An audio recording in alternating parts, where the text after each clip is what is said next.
What is going on, beautiful people? Welcome back to another amazing and impactful episode of the True Health Forever podcast, where we try to live our best life through the lens of holistic health.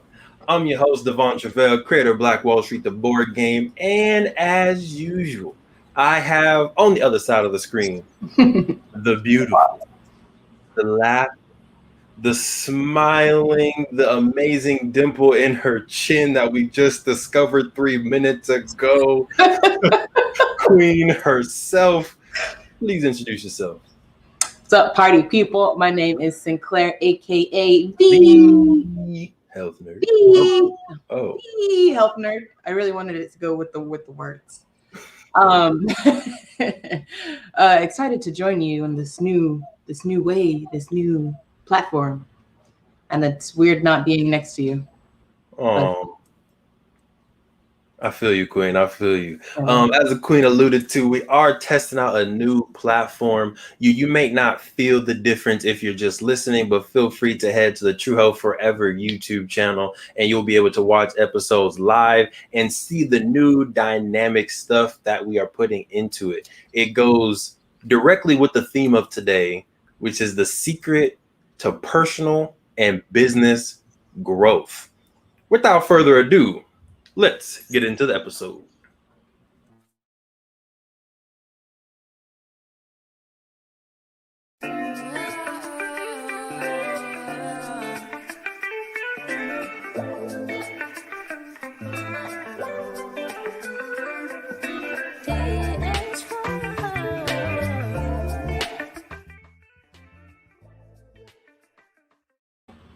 Come on with the intro coming in.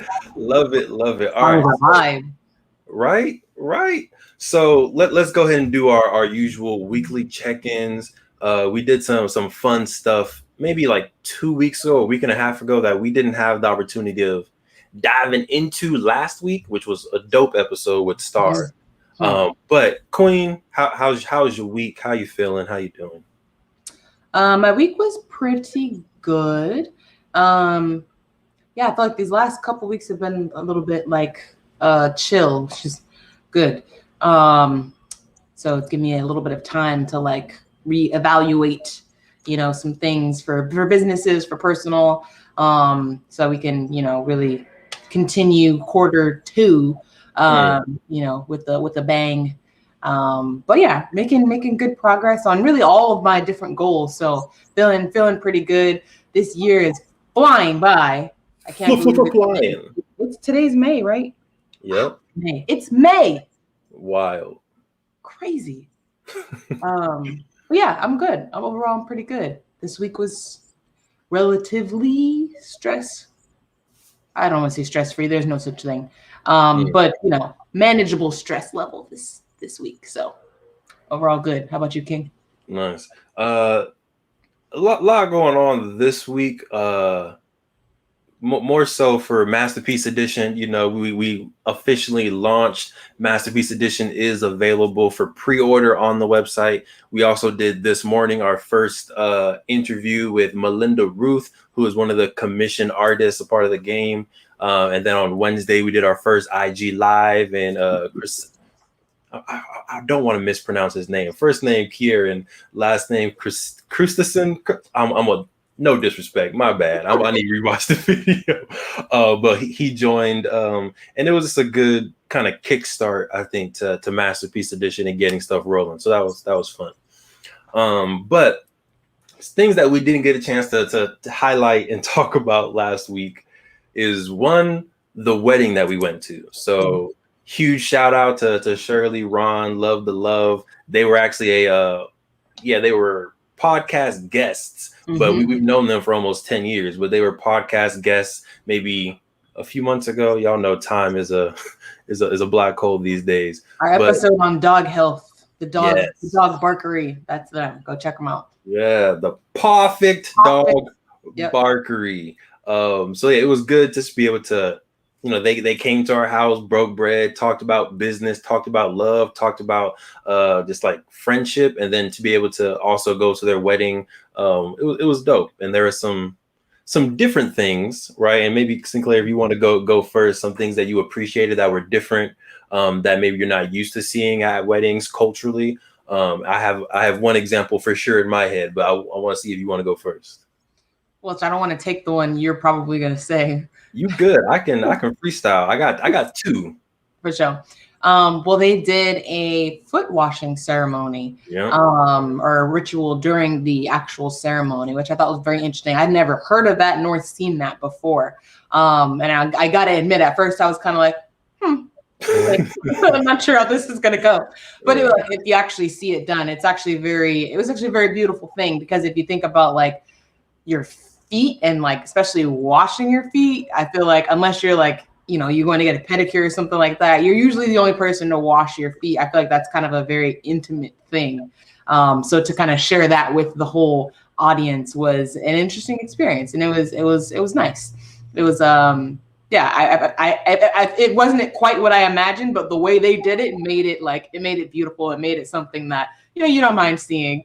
But yeah, I feel like I immediately thought of like a pedicure. I'm like, they about to like pull out the little start scraping and everything. No, but I couldn't see. Can you I was like, I couldn't see what was happening. So basically, there was just like a little it was like a gold bowl or something like that, and that was filled with water. And then they had a towel, and then so they basically just took off. I think they only did one foot. So they would take off the person's shoe. And then, kind of just get the towel, put it in the water, wash it, dry it, and then put the shoe back on. But just the matter of that they're treating it with care, taking off the shoe, carefully, washing.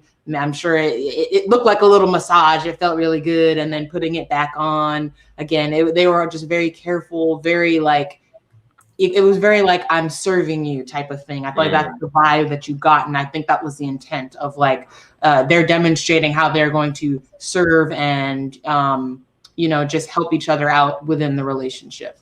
So I thought it was really the symbolic, the symbolism of it, I thought was really cool. Yeah, I agree. Now, personally, I wouldn't do it, but I love to each their own.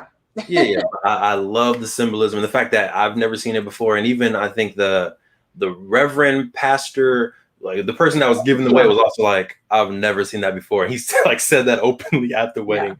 Yeah. Other two things I want to highlight is one, I liked and appreciated the fact that there was a translator there.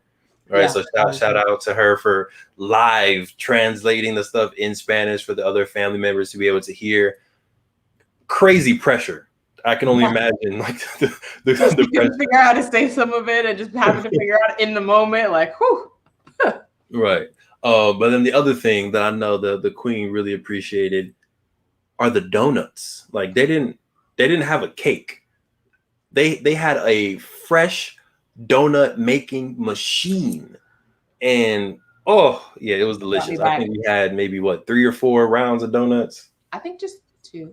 Just 2? Felt like 3 or 4. All right. It just felt that bad, I guess. But it was delicious. The donuts just melted in your mouth, and you can get the caramel or the condensed milk on top. So it was fire. But if you're watching live or you're watching on the replay, go ahead and comment below some things that you include culturally in your own weddings, whether it's feet washing, whether it's doing the golden horse dance, whether it's having donuts, having cake, mushing cake in the faces, whatever the traditions are for your culture. Go ahead and put it inside the comments. Let us know. And I think we actually have a nice little short clip that we can show to highlight it as well. When we're ready, go ahead and show that clip.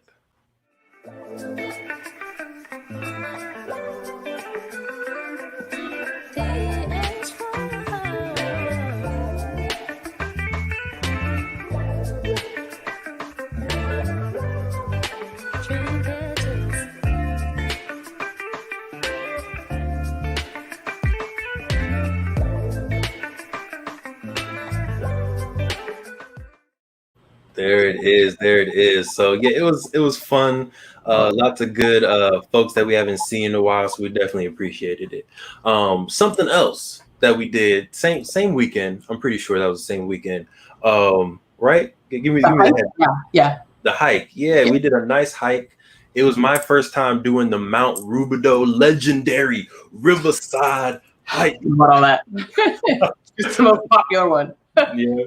But what I loved about that day, and you let me know how you feel too, but I loved like the multi-generations, like us going out with your parents. Like we got a nice married couple. They've been together for 20 odd years and they're walking together, working out together. And then we had us, we've been together for 2 years. We walking together, working together. I like the generational wealth and health that symbolized.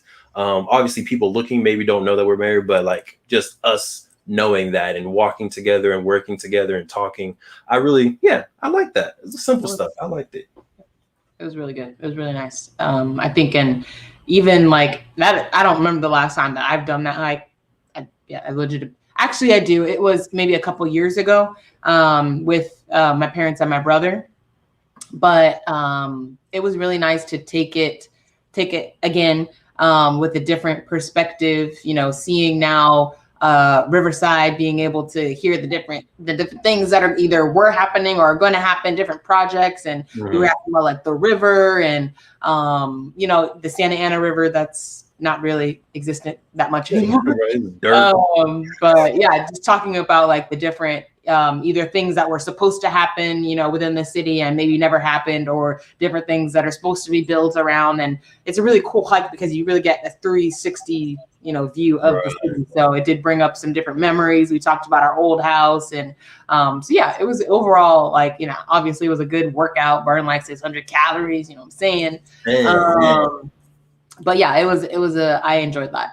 I enjoyed it. Agreed. And I'm a big view person, perspective person. So to your point, like I'm not from Riverside, but I'm like semi familiar. Even saw someone who I used to work with. Shout out to Keith with random say, "Oh, what's up, Devon? What's up, Keith?"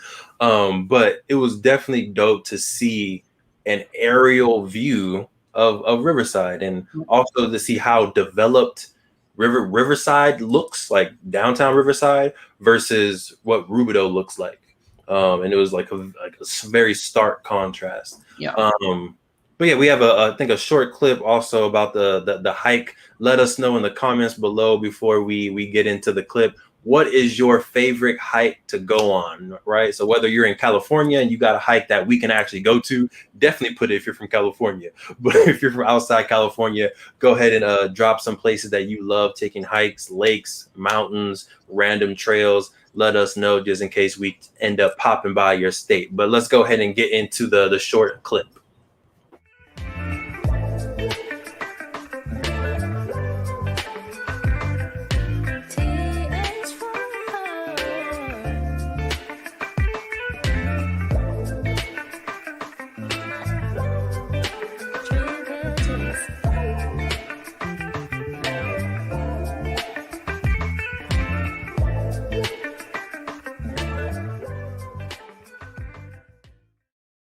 There it is. Nice, short, and sweet.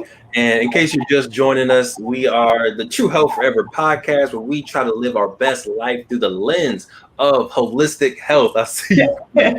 So feel free to go ahead and subscribe to the True Health Forever YouTube channel, and definitely share. We are about to launch and get into the secret to personal growth and business growth. And first off, I think this, like what we're living in right now, not living in, but what we're doing right now with the True Health Forever podcast, like is literally one of the secrets to growth. It's trying new things. It's partnering with other people. That's not on the list. We're going to get into actual things as well. But it's, like being able to get out of your comfort zone and actually try new things. Usually we record these on Zoom. They're looking pretty good, but we're like, how can we get to the next level? Jair, who's in the background, our production person who may, could come up and surprise us later on in the episode.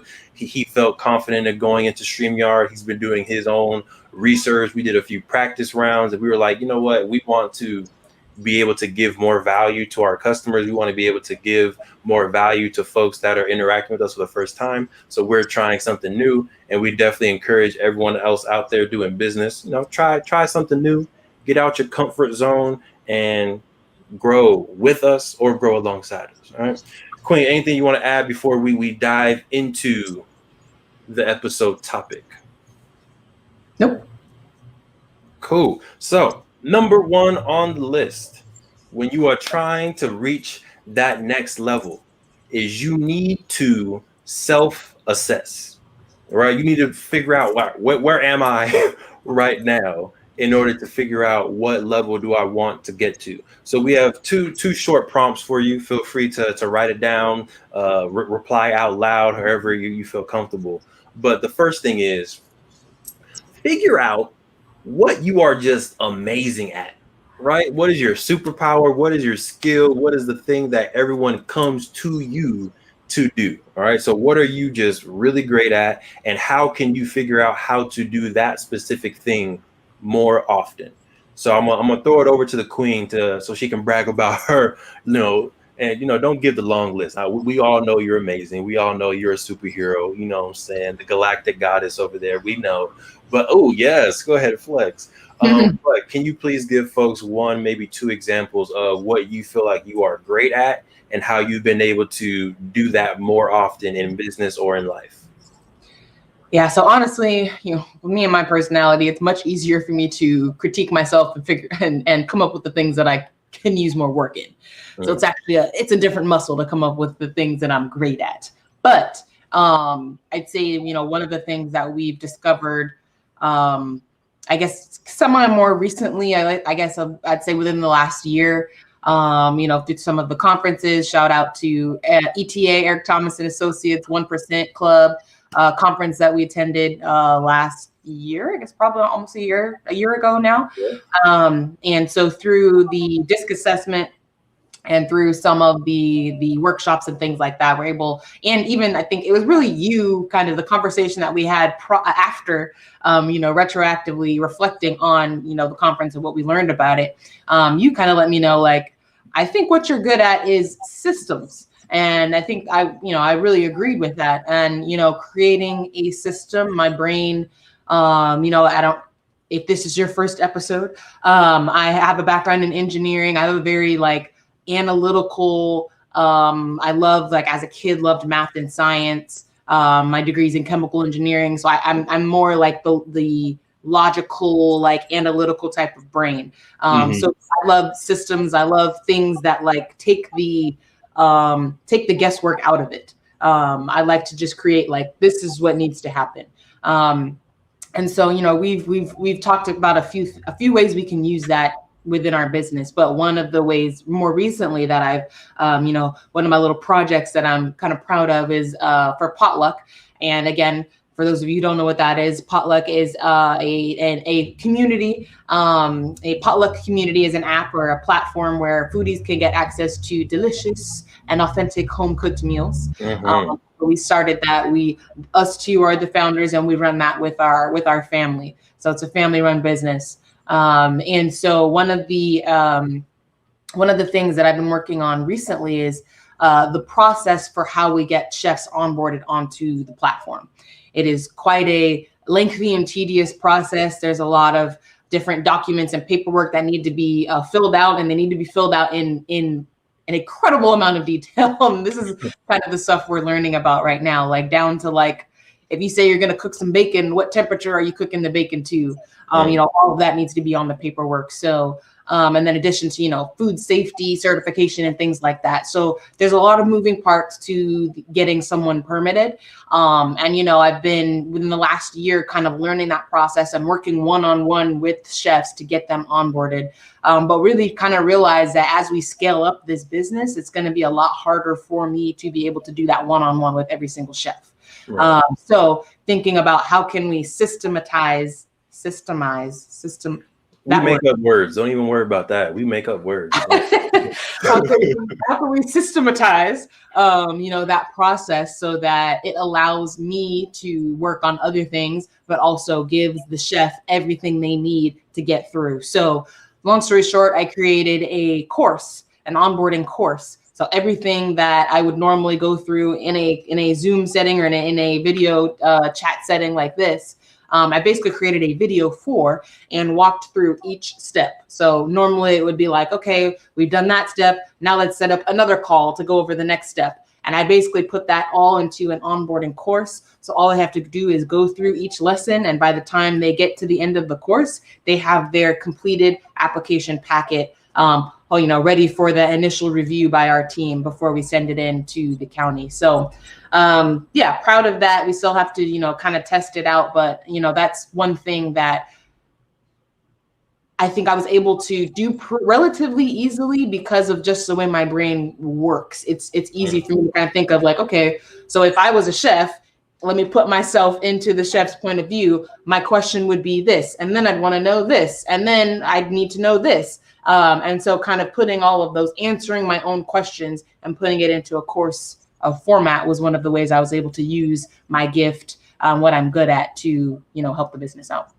Love it. And in case you're wondering, you can follow Potluck Community at the at drop right there below. Potluck Community with 2 Y's because it's extra tasty, extra delicious. So you got to put the extra Y on there. Or potluckcommunity.com as well.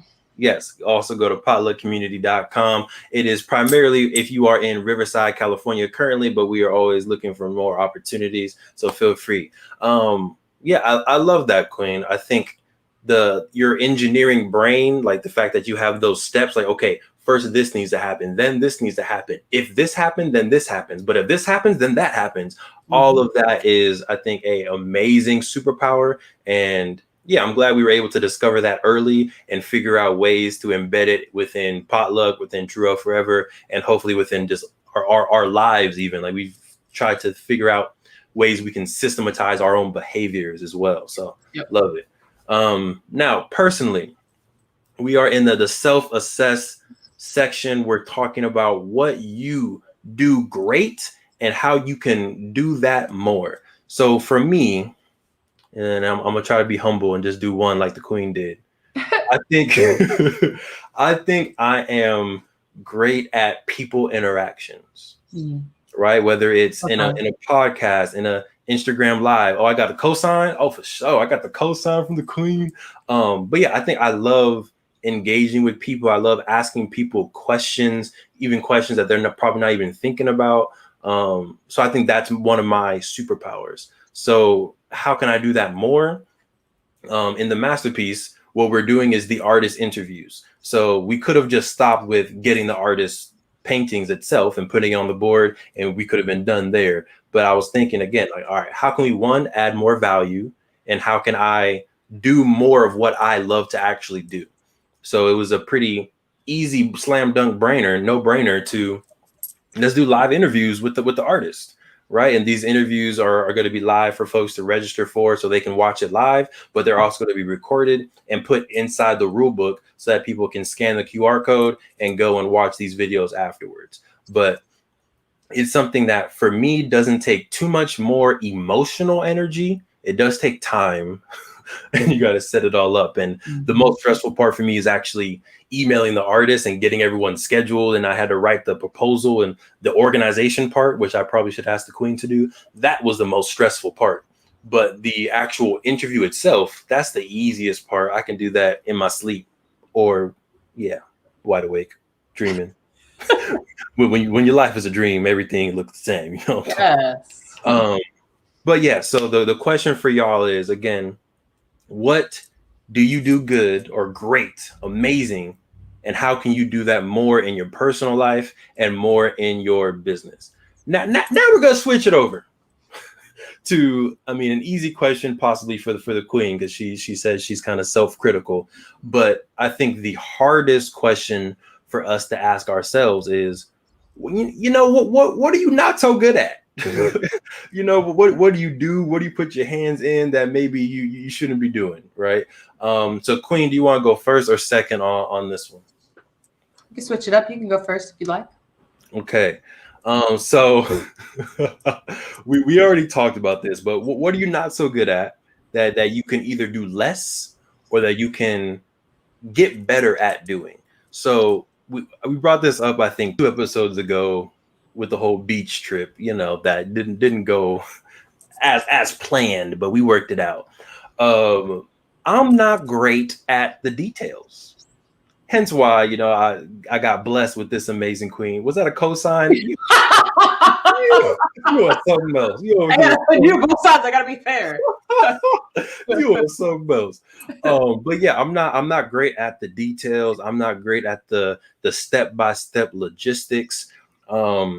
So yeah, that's just not something that I'm great at. I love the vision. I love the in the moment reaction stuff. Like, you can put me in a situation, I'll make the best out of it. But if I'm able to prepare for the situation and I can make the best out of it before it even happens, I'm not too good at that. So that's something that I'm personally actively trying to get better at. I have outsourced a little bit. For example, the Queen blessed my life with trying to help me do the masterpiece artist templates, where we have, the painting, we have the artist's name, we have the answers in their bios. And yeah, that was on my to-do list for a while. And I was like, Queen, can you create a template? Can you do this? And she was like, yeah, I got it. Sure. And did it. Another example was, yeah, oh yeah, okay, yeah, I can do it. Yeah. I always love to hear how I sound in your brain. Yeah, it's interesting. I'm sure that's not how you sound, but when I'm trying to, I'm not going to explain the art of my reenactments. All right. But another thing was the travel logistics for us going to Tulsa. Right. Again, it was something that was on my list. My dad was asking, other team members were asking, like, what's up with the details? When's the flight? When's the hotel? And I was like, logistics. And then finally I was like, Queen, can you do this, please? She was like, yeah, I got it. Yeah, no problem. And then she went ahead, did it, gave me the outline, and then it was all done. So one, figure out what you are not too good at and find either a amazing galactic goddess or king to help you, right? Or, outsource that out to someone else to do it for you as well. Or get personally better at it.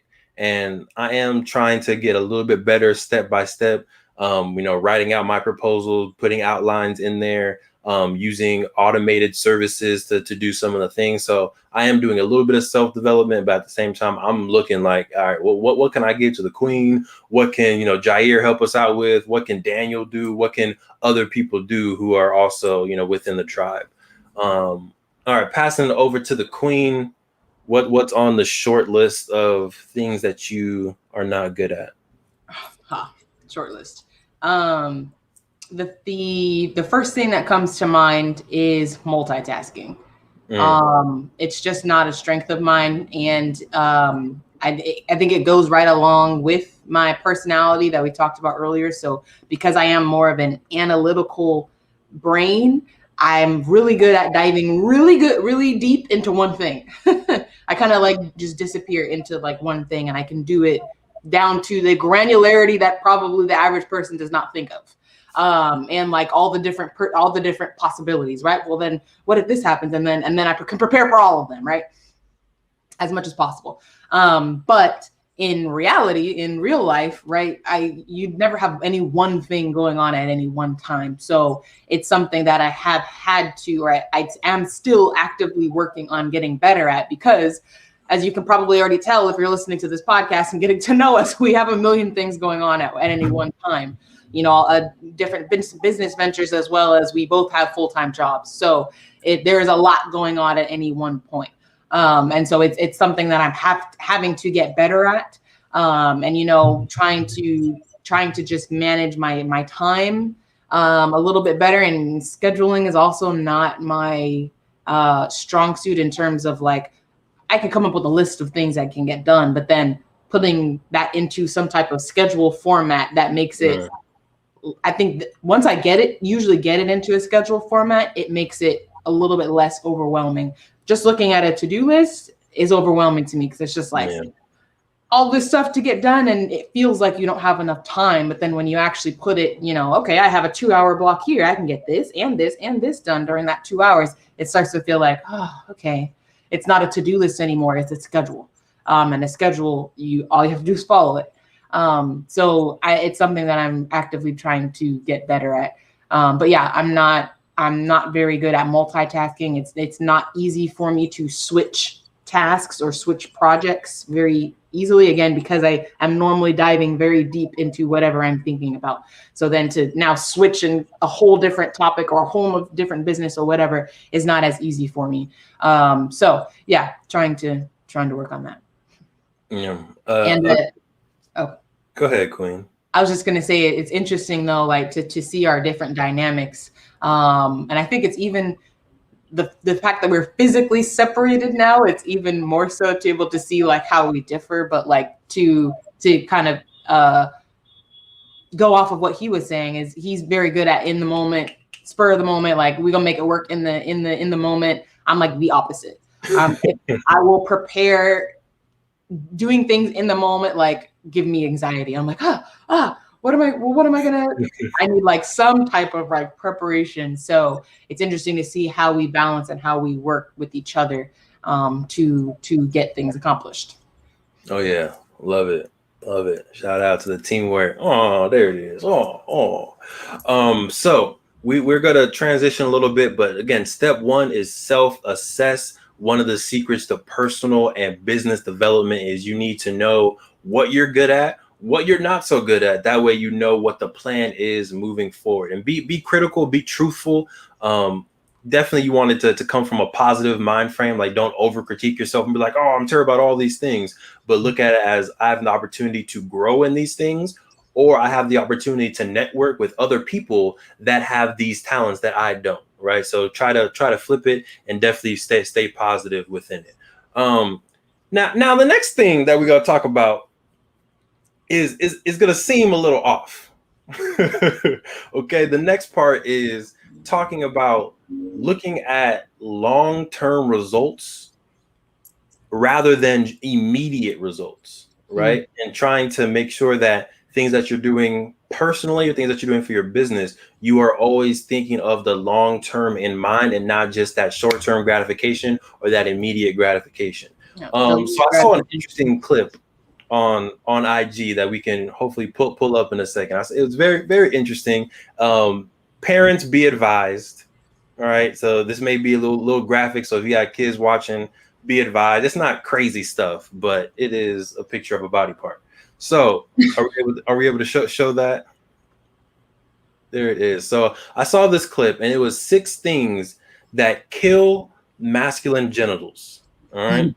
6 things that kill it. And on the list, you'll see alcohol, you'll see not going outside, you'll see what else was on there? You know, I got bad eyes, Sinclair. Soy, sugar, right? Sleep. What was that last one you said? Inadequate sleep. Beautiful. So we can take that down now. Now we can stop scaring people. Someone's joining right then, and they're like, all right. Right. We're family friendly. I promise y'all. But I saw that clip on there, and again, it says pretty things that make sense to me as a health person. Like, don't drink a lot of alcohol, don't have a lot of sugar, like all these things. But in the comments, people were focusing on the immediate.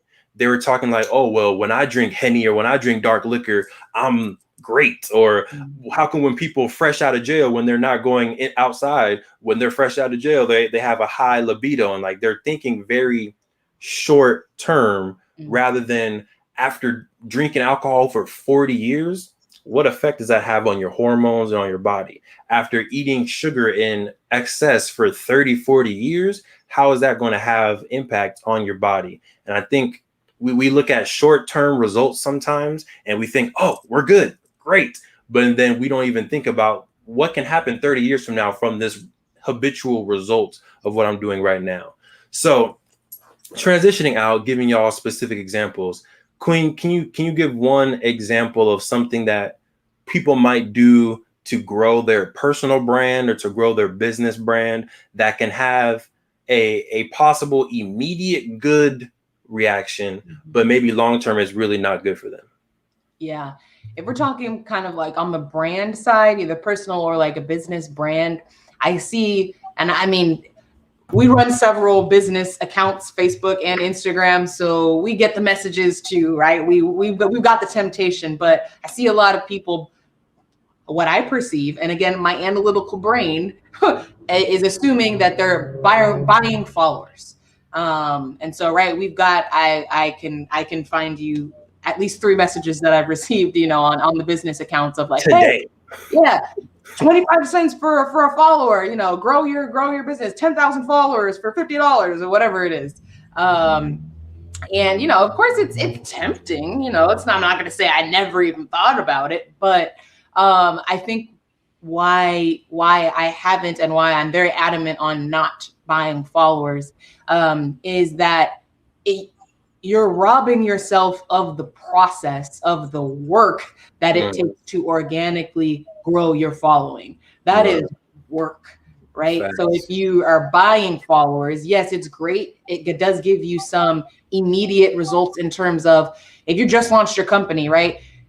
Yes, it doesn't always look that great for a customer to go and see that you have 50 followers, right? It doesn't, but that's why you need to put in the work to really get them to buy your product, right? It's not going to be easy if you're just starting out. That's the point, is that starting out is usually what's part of the hardest part, because you don't have that following already. It's easy to sell products if you've got 1 million followers, because everybody's assuming that, oh, this is a good product because, there's some percentage of these followers that are already buying the product. They're getting however many likes on their posts, so they must be good. You're basically buying your credibility. And I think that that's something that needs to be earned. It's not easy. Potluck has been at 200 followers for some time. Right. Yeah, you had like 220. You had like 220. You know what I'm saying? That extra 20 is hard work right there. It is like, so it is going to take getting consistent, and I fully recognize that, like, I need to make sure that I'm posting consistently so that I can continue to grow that following, because we want people to come to the page and be like, oh, look this is something that is it's credible, people know about it, it's popular, and they want to be on the in. Right. It's that need to feel like they want to be on the in that we all have. But yeah, I'm just, and me and my personal growth and where we want to go long term. I have a long term vision for, everything, and, where we want to go long term. Me buying followers right now, although that may it may get us some more chefs. It may get our chefs some more orders. Long term, I haven't actually learned how to grow a following organically. So that's a very valuable skill for a business owner. So yeah, I'm very adamant about taking the time to learn that process.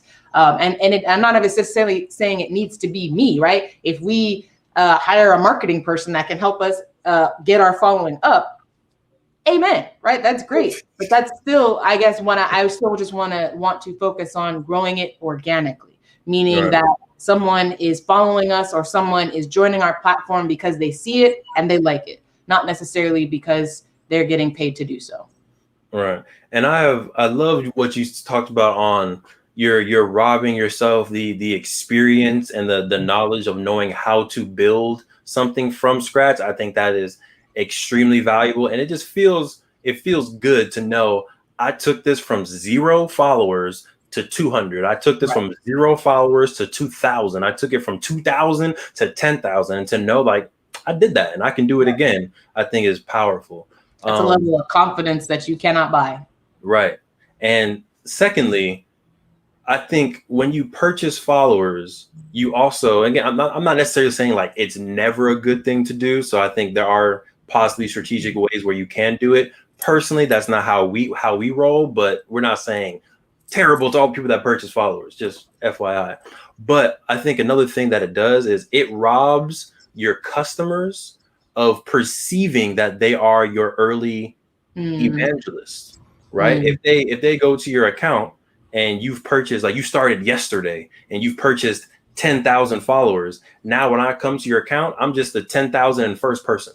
I'm not number one. And you lose that early evangelist customer, that customer that was like, man, I was following Play Black Wall Street when they had 10 people, right? And we have followers that can say that to this day. Like we started from the bottom, from the ground. Like, you have people that have been like, we've been rocking with you since 2018, since you had 2 followers, and they've seen the growth the entire way. And they can literally say, I've been here since the beginning. And I'm sure those customers are out there telling other people about the game. because they feel so invested in it because they were with us when we were, again, starting off.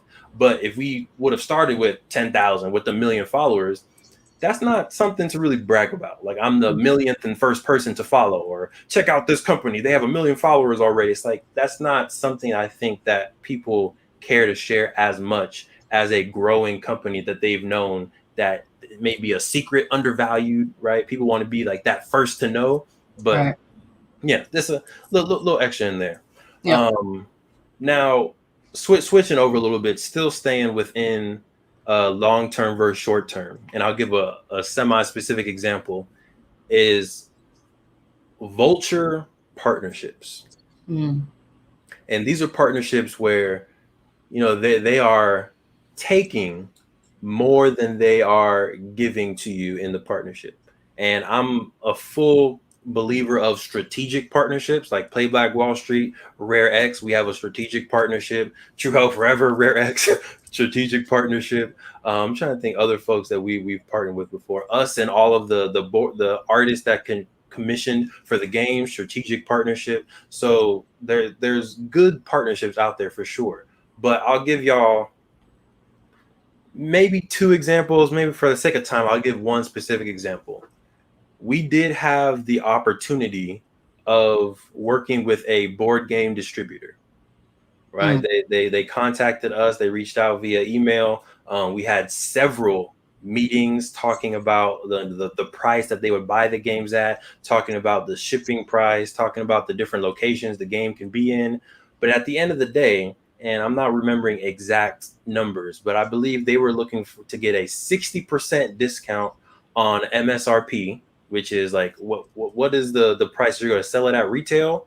We want a 60% discount on whatever the retail price is. They wanted us to pay for the shipping to their location, and then we would have also paid for the shipping to the end big box store, right? Which would have been, you know, maybe Target, maybe Walmart, maybe big bookstores, right? So we would have been making a dramatic decrease in board games, in profit per board game, and they wanted us to pay for all the upfront costs of the big bulk order. And when I knew, this is how I knew it was a vulture partnership right here. I was like, oh, you know, we might not have the funds to be able to front all of that right now. Is there a smaller order that we can do to test it out? They said, oh, well, you know, if it will help you, we can finance it for you. So not only are you taking all this money in the MSRP, taking all this money for the shipping, but then you're also going to charge me interest to even be able to work with you in the first place. So needless to say, we did not take that deal. You know, we're still open to other partnerships. We're creating the next Masterpiece edition. So we're still going to grow slowly but surely, right? Whether with this partner or other partners, we're still going to grow. But if we would have taken that deal, we would have been in crazy debt. We would have owed them. And then I think there was also some intellectual property clauses in there that I didn't really like either. So, and I'm not going to tell other people's business, but there was another partnership that another one of our friends had that looked on the surface like a dope deal. Checks coming in, looks like a dope deal on the surface. But and then when you have the mindset of ownership, when you have the long-term vision that we have, that a lot of our friends around us that we've come up with have, you can see past the short-term immediate gratification and know, like, I'm worth more than this. I'm not going to take this deal. And, Right. you know, again, I'm not going to say their business, but shout out to that person for not taking that deal. More stuff is definitely coming your way. And yeah, stay down. Much appreciated. You know who you are out there, right? And I think the important part when we're talking about like why it's important to know these vulture partnerships or whatever, and to be able to, you know, bypass the messages where they're asking you to, if you want to buy followers, is you have to have that long-term vision. Because if you're only looking at where you are right now, it looks very tempting, right? When you're at 0 followers, getting to 10,000 in a matter of a day sounds very tempting, right? When you are not in any or where we are in a few big stores, but when you're not in any big box stores yet, and you get the opportunity to be in some, that can look very tempting, right? And it's like, well, we want to be there and this is our way to do it, right? And it's like, well, this is the universe bringing it to us. Not always, right? Sometimes it is a test. Sometimes it is making sure that you have that long-term vision, because again, if you're just thinking, well, I'm here right now and that's just it's closer to where I want to be, that's a dangerous mindset to be in. Whereas if you are having the mindset of no, but where I want to be, it is really, as I want to own this much of my company, or I really want to have this many organic followers. If you have that mindset, then it's like, yeah, so maybe this isn't the best idea. We can find a better way to get there. So I think it is very important to have that long-term vision if you don't have one already, because that's what helps you stay grounded when these different opportunities come your way. That's what helps you decipher, right? If you have that end goal in mind, that's how you determine whether this is a good deal or not. Is it going to help you get to that end goal, and whatever that is? Love that. And one last sprinkle, because I was like, you were saying how tempting it is, and you know how excited I was. So excited when they reached out. I was like, oh my God, it's happening. We did it. Like, I was juiced, and it was like over 3 or 4 different meetings, and like each time we had the meeting, like I got a different feeling. Like it was like, I don't know if this is quite it. I don't know if this is quite it. And there's so much value in reading. Because I think sometimes we sign stuff and we don't actually read. Like we do it all the time with apps, like agreements and terms. We just, I agree, whatever. And you have no idea what you're agreeing with. And we could have easily signed this without reading anything, and we would have lost a heck of money. So it's very important. Take your time, read stuff, or send it to other people. But it's also important to know, at least for me, I have a lot of virtual mentors that I look up to when it comes to business. One of which, late and great Nipsey Hussle.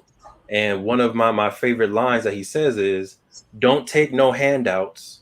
If you build it, it's more lucrative.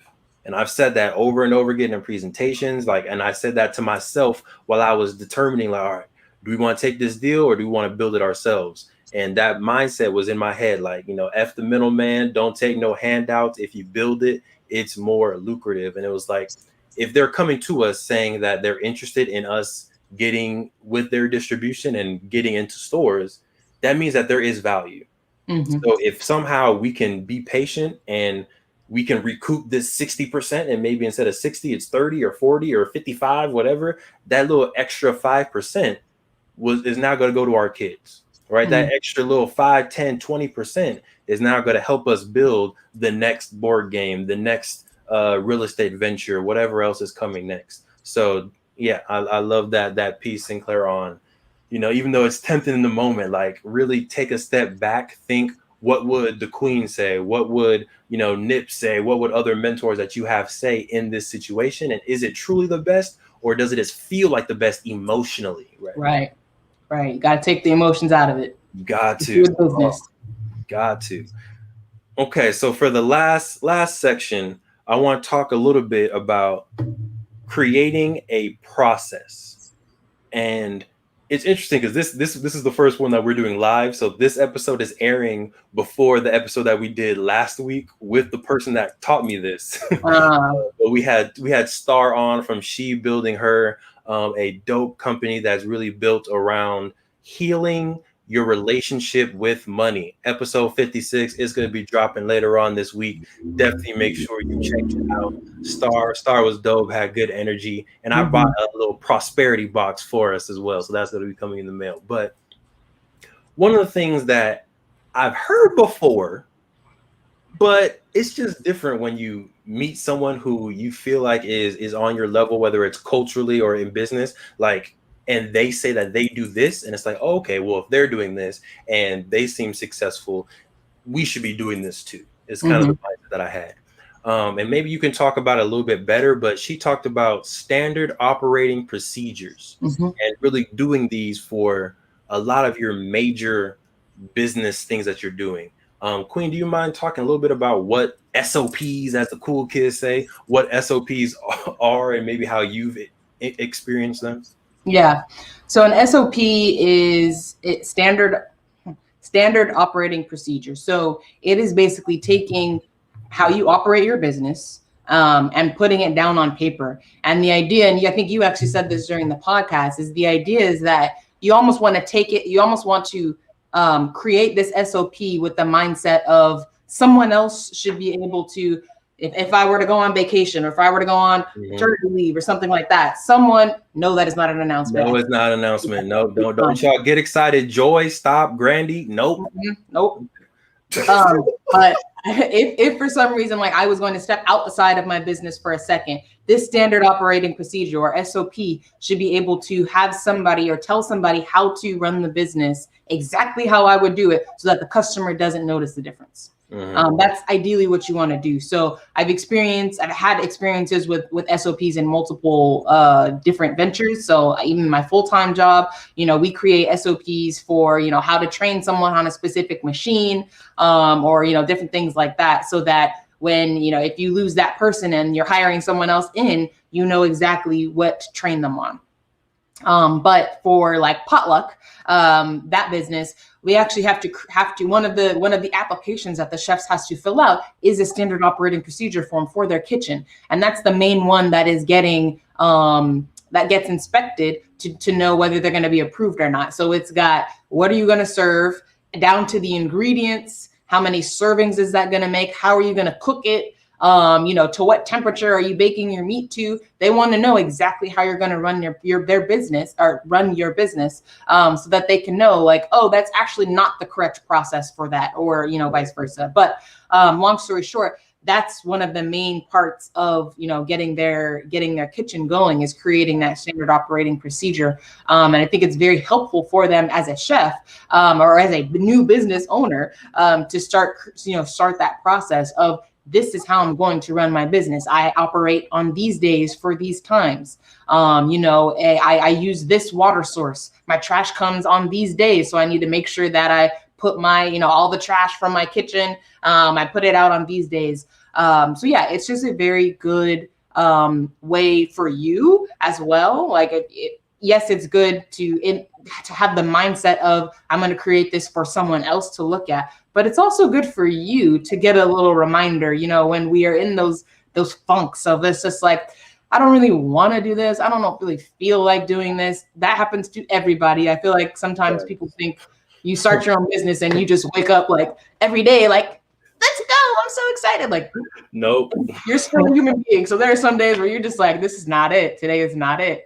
And you don't feel like doing it, but you have to do it anyways, right? So I feel like an SOP is something good for you to look at on those days as a reminder of like, this is, and I think a good thing that she also includes is why she's doing it. So not only what you're doing, but why you're doing it, because it serves as a reminder of like, okay, yes, this is why I need to get up and do this, whatever task, send out these emails, do this IG post. This is why. It's because I'm trying to grow my following, or I'm trying to, follow up with the customers so that they know they don't forget about us, or whatever the task is going to be. And I think it's important to also include why you're doing it, so that on those days when you're just not feeling it, you can get that little extra motivation to do it anyways. Right. And I'm realizing why, I haven't used these in the past. It's because I don't like details, I think when you create a standard operating procedure, like you need to know the details, you need to know every single step. And I think personally, as a person who is good at just being dropped into things and like doing stuff, I'm not always taking notes at what I'm doing. I'm not always taking notes at all of the steps. I'm just doing stuff. But it's crazy vital and important if you want to grow, if you want your business to be able to operate, like the Queen said, when you on vacation in the Maldives, in Ghana, in Tanzania, if you in Mexico City, like if you're out, you want your business to be able to still grow, still function, you need to create these. And even this whole test in this new platform was also a way of doing it, because we had to, like, we usually don't do too much of a detailed outline in our podcast. Right. But today, because we're doing we got videos, we got graphics, we got transitions, you know what I'm saying? We doing personal business growth as we speak, but that forced us to actually create an outline days before, to create links to videos, for our production person Jair in the background to edit ahead of time and create all of these beautiful stuff. So it takes a little bit more time and effort to do this SOPs, but I think that result, fire. Like, we'll see when we rewatch this, and y'all can tell us in the comments for sure. Like, was there a difference in how this podcast felt production wise versus what our usual podcasts feel? And for me, inside looking in, I think it was fire. I think it was a step up. Oh yeah. Definitely. But one more thing, and maybe the Queen can highlight this a little bit more as well. SOPs, or standard operating procedures, are great for business, but I think they can be remixed, transitioned into personal life as well. Like, I see an SOP as basically a routine. Like, when you wake up, what is your standard operating procedure for the morning? Right? Yeah. When you are coming home from work, what is your standard operation procedure for returning home? So Queen, maybe talking a little bit about health, are there certain aspects or advice that you have for folks that are creating their procedure or their routine that they may be able to walk away from? I think that, I love the idea of like writing down your morning routine, because I think that is one of the most important routines that you can have, because it starts your day. Your mornings, and when I say morning, is whenever you wake up. That sets the tone for the rest of your day, right? Is it going to be a productive day? Are you going to get stuff done? Are you going to, is it going to be one of those days when you're on social media, the whole time? But I think it's a very valuable thing to do for your morning routine. So I think that's a good start. Like, hey, what do you do? So my morning routine, I wake up, make my turmeric tea. I, take my CMOS supplement. I do my little stretching. I do a light workout. I do my meditation. I get in the shower. I get dressed. I go to work. I think it can be good to document that, so that, again, on those days when I don't feel like, and I think, one, write it down, but also make it visible. Put it on your fridge, whatever one of the first things on the mirror when you in your bathroom, whatever one of the first things you see, put it on their fridge as a reminder of, this is what you do, but this is also why you do what you do. So I think a morning routine is a great place to start. Another example that I can think of, and I think this is going to be extremely valuable for anybody who has kids, of like for meals throughout the week. Like, how do you decide what to make? How do you, when do you go to the store? I feel like, with it just us two, we can freestyle it a little bit more. Like, if you've got a big I think if you've got a big family, you really got to kind of have a process down on, all right, so-and-so's got soccer on Saturdays, and then so-and-so's got, dance on Sundays. So this is our time frame to go to the grocery store and get groceries for the week. And then we can meal prep at this time. So I think that's a good, sit down with your partner and figure out, what is going to be your standard operating procedure for feeding your family for the week, for in a given week. Maybe that's a good one too. Yeah, love it.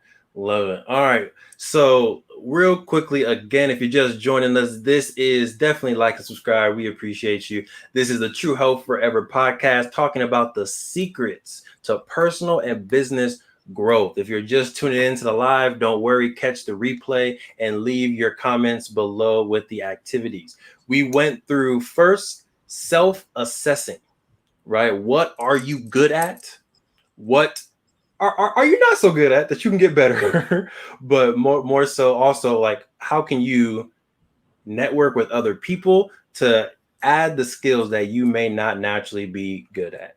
Step 2 is make sure that you have your long-term vision and you're not focused on the immediate success, the immediate gratification. Think long-term. How is this action? How is this skill? How is this network going to help me 10 years from now, 20 years from now, 30 years from now? Have that vision. And then number 3, probably Sinclair's favorite, is create your process, right? Whether it's an SOP, whether it's a routine, whether it's a checklist, you should have something that can help keep you accountable as you're going through these things, again, in personal life, in your health journey, or in that amazing business that you started and you want to take to the next level in 2021. Queen, any last nuggets you want to give folks before we go ahead and wrap up? I see you. Yes, you mentioned accountability, and I think that that's a very big part that you need to include in your process, because things aren't always going to go as planned. So when you fall off, whether it's you, whether it's life, whatever it is, when you fall off of your routine, how do you recognize you falling off of your routine, and how do you get back on track? I think those are two important parts to include in your SOP or include in your process. So if it's health, if it's weight loss, if it's whatever it is, all right, I step on the scale or I measure myself or whatever. I put these clothes on to see how loose they're fitting. I think it's important to figure out like, okay, so when you do that and your results aren't what you want, what's your next step to take? I think that's important so that when things don't go as planned, you can get right back to the process that you know helps you get to where you want to be at. There it is. Speaking of getting to where you want to be, 7 smoothies to live your best life is available on the True Health #4ever.com, truehealthforever.com. Get your 7 smoothies to live your best life. Also, you can head to playblackwallstreet.com to pre-order the masterpiece edition of Black Wall Street, the board game. We got you on the economic health side. We got you on your physical health side. We got the t-shirts and the swag. Go ahead and get it done. We appreciate you. All right. So thank y'all, beautiful people, for tuning in to another amazing and impactful episode of the True Health Forever podcast, where we try to live our best life through the lens of holistic health.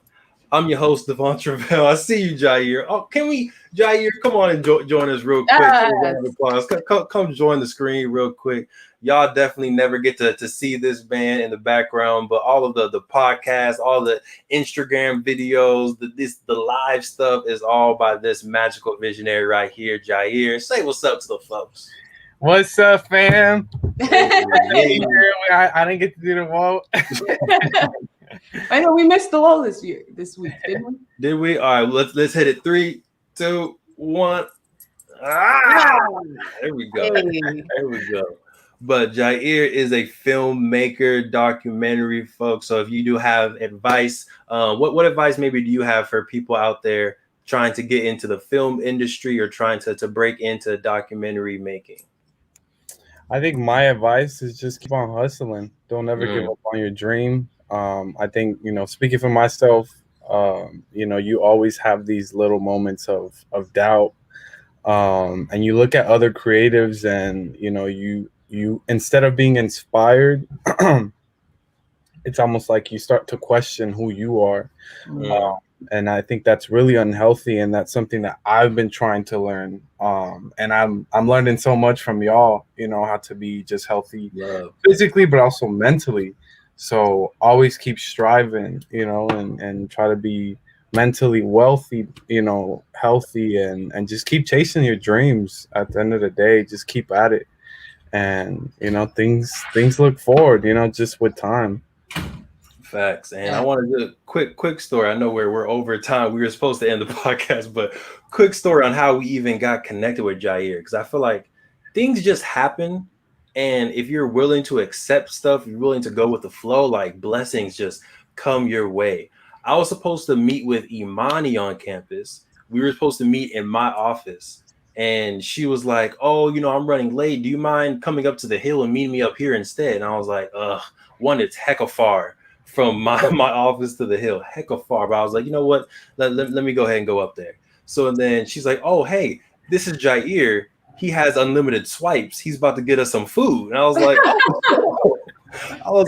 can always eat. Let's go ahead and eat. So, Jair got us some food, and then we went inside an office and we just ate. And I was just, as I do, like, Jair, like, what are you doing here? What are you into? And he was like, I'm a filmmaker. And I was like, ooh, word? I was like, I'm kind of a filmmaker too. And he was like, oh, let me see some of your stuff. Showed him some stuff. He showed me some stuff. And then, from there, we just been connected. He's been doing the second season of Dreamcatchers with us. He's now doing the podcast stuff with us. But it all happened in that very short moment on being willing to walk across campus, asking the questions, him being open to the opportunity. Like, who's this dude? I've never met him. All right, whatever. I guess I'll do some work with him. Like, I just love that we were both open to the opportunity. And almost 2 years later, we're still rocking. Yep. Yeah. Love it. All right. So now we can officially end. Thank y'all for joining the True Health Forever podcast. We're all three of us trying to live our best life through the lens of holistic health. I'm your host, Devon Truvel, creator of Black Wall Street, the board game.